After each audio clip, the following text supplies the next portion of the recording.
This is happening. This is the time frame where the air is coming out of this bubble. It's still early. We're headed for a financial crisis. It's anything but contained. Most people, unfortunately, are going to get wiped out. People are going to lose a lot in this environment. The most pertinent thing people need to understand before they make any investments, really, particularly now, is inflation and the impact that inflation is going to have on the decisions that they make on their savings and their investment, because inflation is probably a bigger threat now than it's ever been. And therefore, it's a even bigger factor in determining everything that we do and ultimately what the rewards are going to be or the returns from your investments. And the reason I think that inflation is a bigger problem now than it's been in the past is because of the fiscal predicament that most of the major governments have put themselves in. And the fact that all politicians, unfortunately, and this is a fatal flaw in democracy, is that politicians first and foremost care about themselves and their own political career and their own reelection. That's what they do for a living. They are career politicians. Like anybody else, they're concerned about perpetuating their career. And most people who are in politics, they really enjoy it. I mean, they like all the perks that come with it. You get a lot of respect. If you're in the United States, you're a congressman, you're a senator. It's a career that a lot of people would aspire to. And once you get there, once you get to Washington, and I'm sure this is true in every country in Europe and all around the world, that you like it, right? You like the lifestyle. You like the prestige that comes with being a government official. So you want to stay there. Well, how do you stay in office? You got to keep getting elected.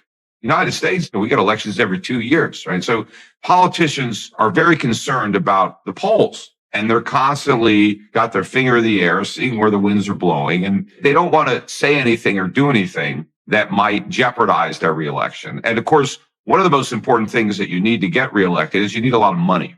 You need to spend money on advertising, on television, which is expensive. You tend to cater to donors, whether it's a corporation or a union, anyone that can provide a lot of money. You need to do things that are in their interest. And so what is usually sacrificed by these politicians is the national interest. Doing what's right for the country is secondary to doing what's right for themselves. And also, in order to be successful as a politician, you have to be a really good liar. Because if you're honest and you tell the truth, you're not going to have a career in politics. Even if you manage to get elected telling the truth, you're not going to stay in office telling the truth. Here's the situation. You've had decades of politicians buying their reelection by promising voters something for nothing. Because unfortunately, that's what a lot of voters want. They want something from the government. A lot of people, they don't want to be free. They want to be taken care of. They want to know, what are you going to give me? What stuff am I going to get if I vote for you, right? What free stuff? And so... Yeah, well, that's attractive in the short term, especially if you're not paying attention, right? And lots of people don't pay that much attention to political discourse. Yeah. And so if you offer something tangible and immediate, that's grips short-term attention, and that can be an effective strategy. And so it's this proclivity to gift in this manner that drives inflation. Do you want to define inflation? Yeah, I will in a sec. You've had all these politicians who have promised so much stuff that the taxpayers can't deliver. And of course, when politicians want to give voters something, they don't want them to pay for it. So they want to spend money, but they don't want to raise taxes because governments don't have any money. They only have the money they take. They have to take money from the people in order to give money back to the people. If the government's taking your money, that you don't like. With paper money, which unfortunately we have now fiat currency where governments don't need gold, real money. They could just create paper money out of thin air, right? They could just manufacture it digitally, and there it is. That enables governments to spend without collecting taxes. They run these large deficits, and they're able to print the difference and hand out that money so they can give people money without also taking the money away.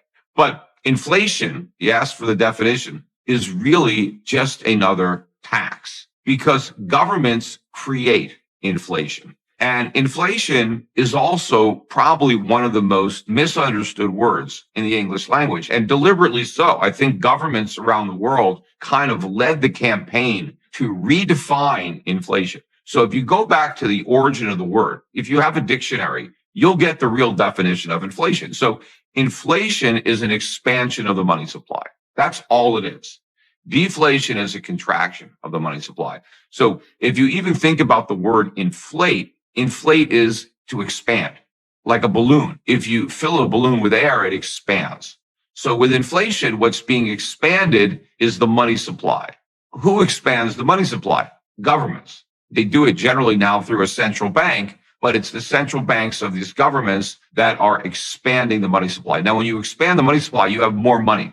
Well, if you have more money, but you don't have more stuff to buy, well, the price of everything goes up. That's just basic economic supply and demand. The more money there is, the less each individual monetary unit is worth. And now prices go up. Now, what governments have done is they've said prices going up. That's inflation. No, it's not. That is the consequence of inflation because prices don't expand. Prices go up and down. What happens is sometimes prices don't go up, but you still have inflation. And that's because without that inflation, prices would have gone down. And if prices don't go down because government creates inflation, that still represents a loss to the people because they lost the benefit of lower prices. In capitalism, the tendency of capitalism is to reduce prices. That's why it's so good, because you keep coming up with better ways of producing, more efficient ways, economies of scale. If you look at the CPI, for example, in the United States in 1800, and then you look at the same CPI in 1900, and they have the data, prices were cut in half. You had a 100-year period where you had deflation or, prices falling for 100 years. And that was a good thing. All the politicians now tell us that we need prices to go up, that we must have inflation, the way they define it, of 2% a year. Why? Why do prices have to go up every year? Why can't they go down every year? Isn't that better if stuff gets cheaper? If the cost of living goes down, of course it is. But these politicians are trying to sell this lie to the public that rising prices are somehow necessary for prosperity. The price of something is a function of the ratio of the money available to the goods available. And so if you make money twice as available, then things cost twice as much. And then you defined inflation in that regard. You said inflation isn't prices going up. Inflation is the value of money going down. And so it isn't because things are becoming more expensive. It's because there's more money chasing the same amount or fewer items. Now, you could imagine an inflation in a particular sector that would emerge because that thing has become more scarce. But general inflation is a reflection of the inflation of the money supply. Right. You said there's drivers of that inflation of the money supply. And the basic driver is that because we have a fiat currency that isn't pegged to something permanent, let's say, like gold, and because politicians can create money by printing it, they're incentivized to do so because they can offer people who aren't paying much attention cheap gifts for nothing. And the fastest way to pay for that, because they don't want to raise taxes, is to increase the money supply. And this is where we could bring this home to land is, well, what's so bad about that is that we defer our expenses into the future.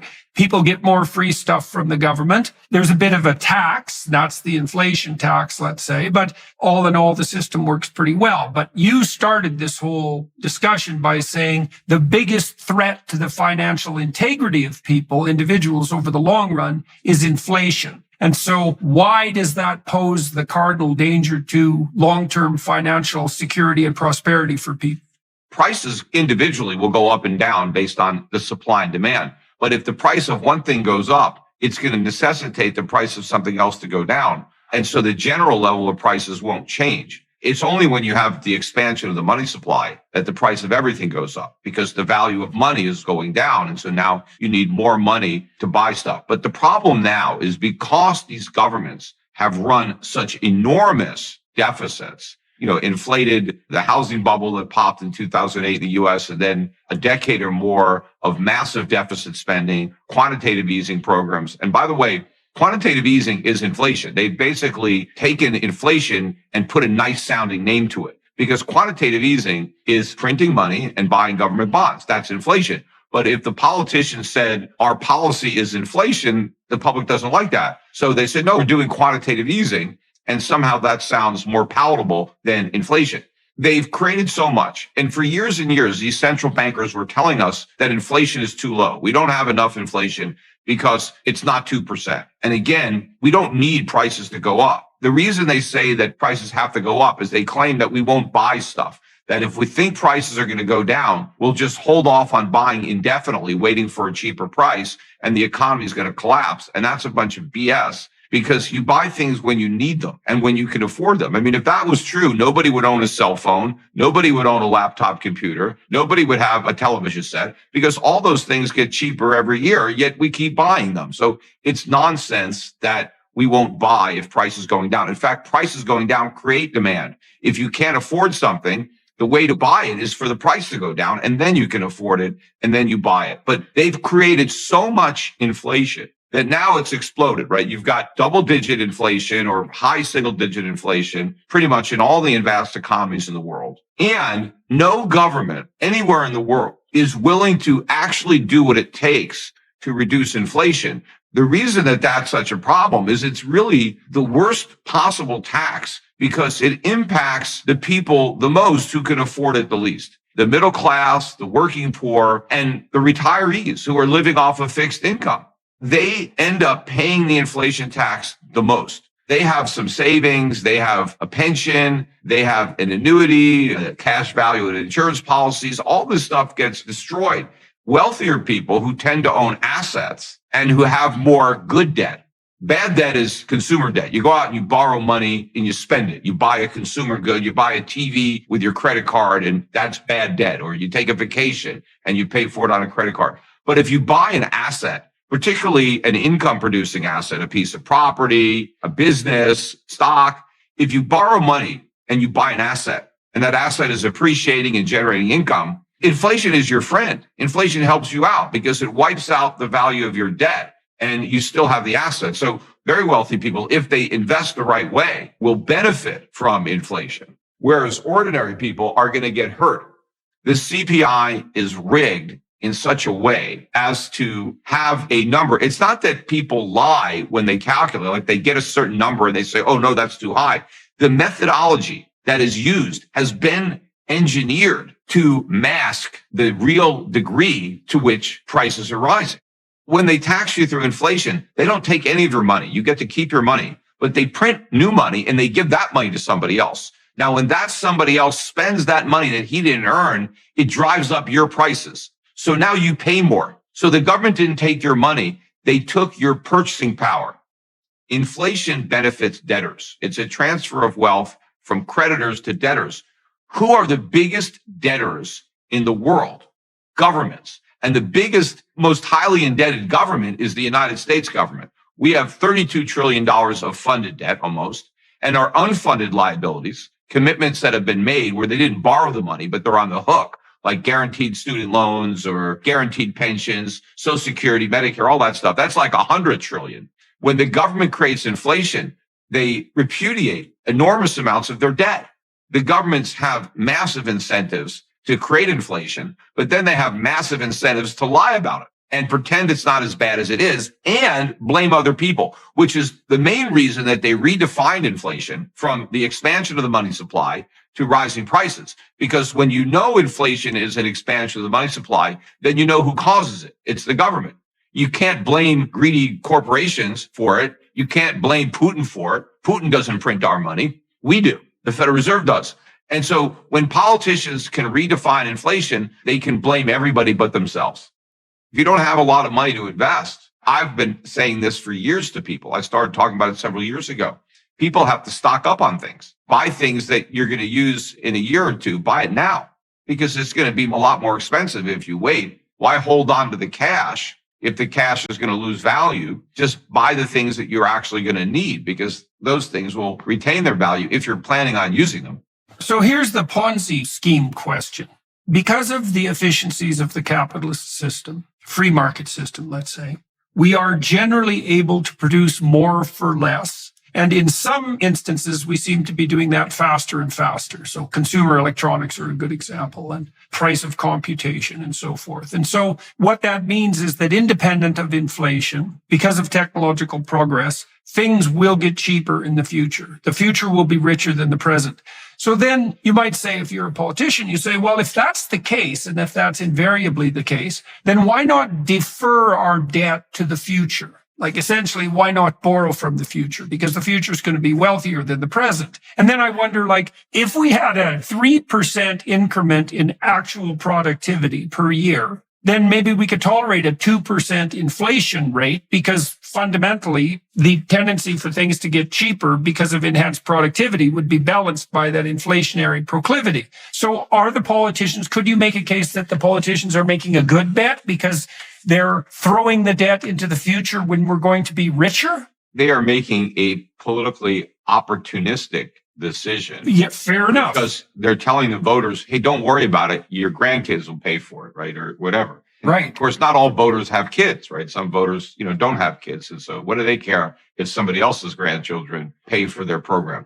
But the only time you could justify borrowing from the future is if you are creating something that future people will benefit from. Let's say a capital investment. Let's say the government is going to build a bridge, and that bridge is going to be there for 100 years, right? And people who aren't even born yet are going to benefit from that bridge. Okay, maybe they can sell bonds to finance the construction of that bridge that future people will end up paying because they're going to have the benefit of that bridge. So you can make an argument for debt to support that. But if we're going to borrow money just to pay for welfare benefits or Social Security benefits, where we're leaving our children and grandchildren with nothing but a bill, right? They don't have a bridge or a capital asset. The money's been spent.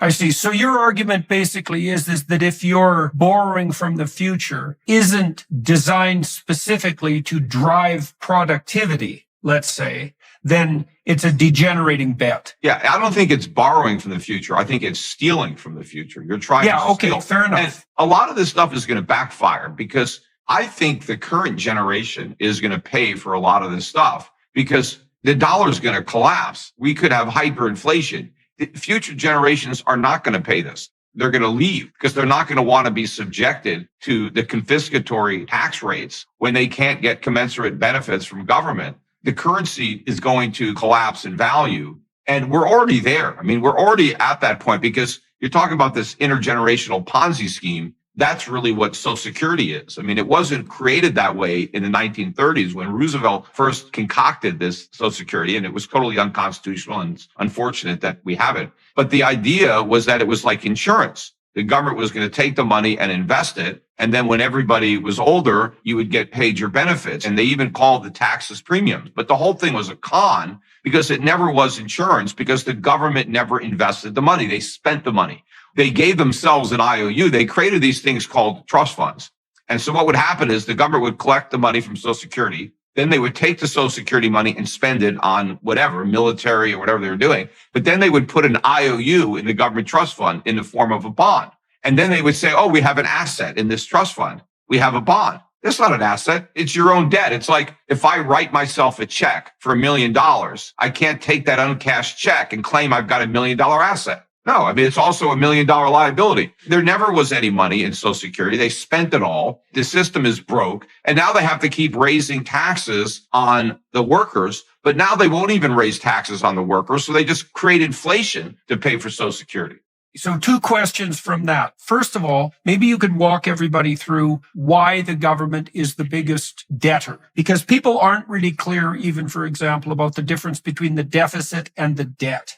And they don't know what the debt means to them in real terms, because it's always expressed in these huge numbers, like 132 trillion. It's like no one knows what that means. Yeah. But they could figure that out if they knew how much of that debt they were responsible for. Why is the government the big debtor? You've got the national debt, which is the accumulation of every year's budget deficit. And then you've got the annual budget deficit, which adds to the total debt. But what I'm talking about, creditors versus debtors. Nations can either be a creditor nation or a debtor nation. A creditor nation is a nation in which the world owes it money, more money than it owes the world. A debtor nation owes the world more than it's owed. So prior to the U.S. going off the gold standard in 1971, and in fact, all the way up to probably the early 1980s, the United States was the world's biggest creditor nation.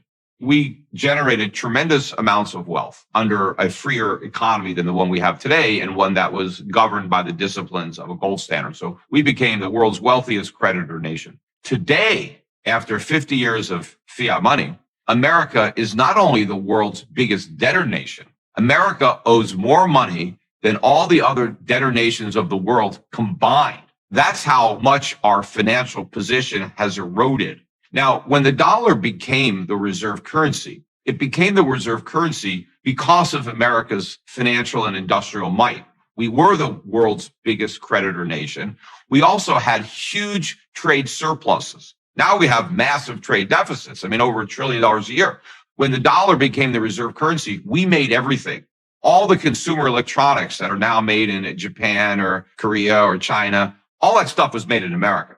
I mean, if you wanted anything, we made it in this country, in America. And so since everybody wanted American products, everybody needed American dollars to buy them. And the American dollar was as good as gold, because if you had dollars, you had gold. If you had $35, you could get an ounce of gold from the government. It was convertible. And so under those conditions, the US dollar became the reserve currency. But today, the dollar would never be the reserve currency today if it wasn't already there, right? Nobody would pick the dollar given our financial position, our trade imbalances, but it's been the reserve currency for the tradition of the fact that it's been. In order for the world to maintain this status, it's very expensive for the world. It's a huge benefit for America. I said we have $1 trillion a year trade deficit. That means the world has to supply America with $1 million worth of merchandise for which it doesn't get paid. It doesn't get products. Most countries, in order to import, have to export. You have to export something in order to pay for your imports. Well, we don't have to export anything. We just print money and export that. Well, that costs nothing. But the rest of the world has to produce real stuff and use resources, land, labor, and capital to produce products. So Americans get to live beyond their means because of the dollar status. But the rest of the world collectively lives beneath its means. And of course, it's not consistent because some countries have to live even further below their means, depending on how big a trade surplus they have with the United States. That's how much they're subsidizing the U.S. economy. So a lot of the emerging markets bear an even bigger burden of preserving the dollar status. And so I think the world is starting to move away from the dollar, not only because of the economic cost of maintaining it, but now we have raised the political risks.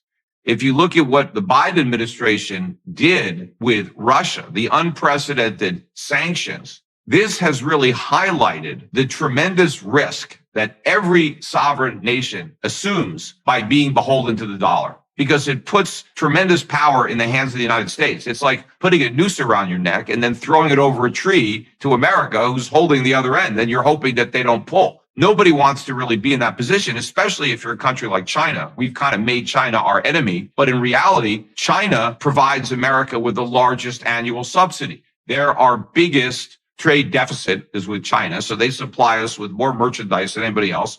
And they're our largest creditor. Now, some people say it's Japan, but no, it's actually China, because you have to take Hong Kong, because Hong Kong is part of China. So if you take all the treasuries that Hong Kong owns and the treasuries that China owns, that's more than Japan. So they're our biggest banker. They supply us with credit. They supply us with merchandise, right? That's all going to end. China is going to wean itself of that. The devil, to some degree, is always in time frame, and you've made a case for the inevitable weakening of the American dollar as a reserve currency and of its value as a fiat currency. And the devil is always timing.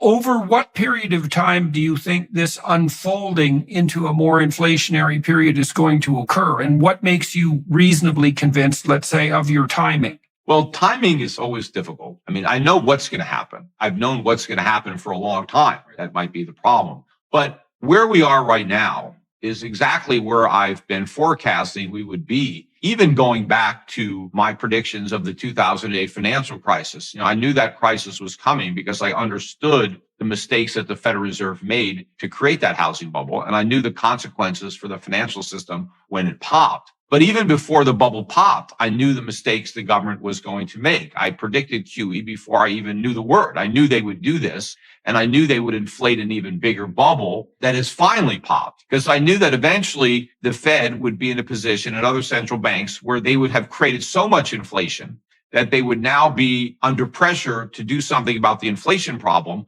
but they couldn't do that without creating a worse financial crisis than the one that they used inflation to mitigate in 2008. And that financial crisis has already started. We saw that with the failure of Silicon Valley Bank and Signature Bank, and a lot more banks would have already failed had they not been bailed out. The government came in and propped them up and printed more money and came to the rescue, which is another mistake. But we're at a point now where inflation is going to start to run out of control because the Fed has started to return to inflationary monetary policies when inflation is already triple its 2% target. We're starting another recession from the weakest financial position that we've ever been in.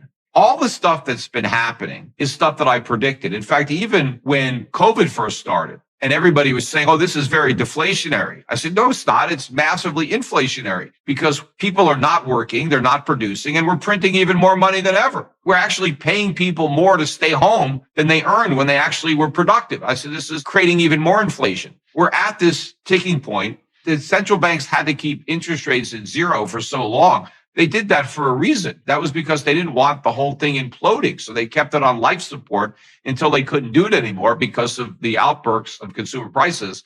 But I think we've passed that point. This is happening. This is the time frame where the air is coming out of this bubble. It's still early. If you remember in 2007, when the subprime market blew up, and I was very active there, we had shorted the subprime market. They made a movie about that trade. Well, I lived that trade. We did that trade. So I was predicting, subprime. We're headed for a financial crisis. It's anything but contained. Well, the government got that wrong. When inflation really burst out as far as high prices in 2021, what did they say? Oh, don't worry about it. It's transitory. I said, no, it's not transitory. It's permanent. It's here to stay. They were wrong again. Well, they're ignoring the warning signs again, just like they ignored the subprime problem, just like they ignored the outbreak of the CPI. They're ignoring all the early warning signs of the financial crisis that we're in now and the Great Recession that's beginning that is much worse than the last one. And so the significant thing is going to be the difference, because I think this time we're headed for a currency crisis. That's going to be the end result of this next collapse, is going to be the end of the dollar status in a currency crisis. And so you have to have a very different investment portfolio than the one you had in the prior decade. Just hiding out in tech stocks isn't going to work. Those stocks are going to go down. You have to have the international value, the dividend paying, the commodity exposure, old fashioned type investing, gold. And that's what I'm doing. There's going to be a small percentage of people, there always are, who will make money during this time period. And I just prefer to be among those people.